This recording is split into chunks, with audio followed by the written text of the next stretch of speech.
बाहिर जान्छु साला एकै दिनमा 12 वटा भ्लग बनाएर हाल्छु भ्यान्छु भनेपछि लफा हुनसक्छ।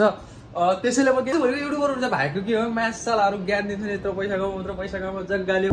हेलो त guys welcome my YouTube channel. आयो सबै सन्चै होला, म पनि सन्चै छु। डेली एउटै कोठामा बस्छ साला, एउटै भिडियो भनेर एउटै के गर्नु, बाहिर जान मिल्दैन, छुट्टी मिल्दैन, त्यही हो अर्काको देशमा है।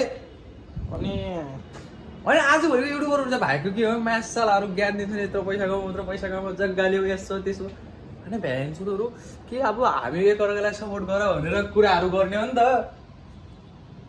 फेरि मैले भनेपछि लफा हुनसक्छ। त्यसैले म केही भन्दैन। जुन दिन म बाहिर जान्छु साला एकै दिनमा 12 वटा भ्लग बनाएर हाल्छु भ्यान्छु होइन यार। मलाई छुट्टी पाइँदैन क्या, सबभन्दा इम्पोर्टेन्ट त्यही हो क्या यार। मलाई छुट्टी पाइदिएको भए म यति भ्लग हालिदिन्थेँ कि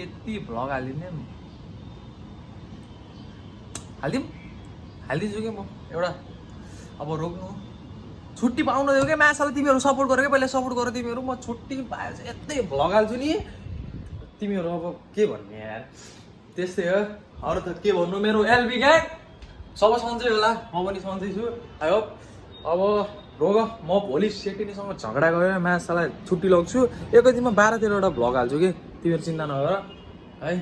फेरि तिमीहरूको दाइको हातमा आइफोन हो, आइफोनमा साला अनि कस्तो आइफोन बुझिहाल,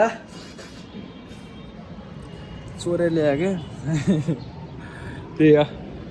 ल केटाहरू आउँछु म, तिमीहरू चिन्ता नगर साला। म आधी हुरी जस्तै आउँछु कि एक दिन, तिमीहरू चिन्ता नगर न, आधी हुरी जस्तै आउँछु एक दिन। अहिले भिडियोलाई सपोर्ट गरेर साला एउटा एलबी ग्याङ यस्तो ग्याङ हुनु पऱ्यो कि साला एउटा युट्युब च्यानल खोलेपछि त्यसको रातो रात मोनिटाइज भएर करोड रुपियाँ आओस् ल।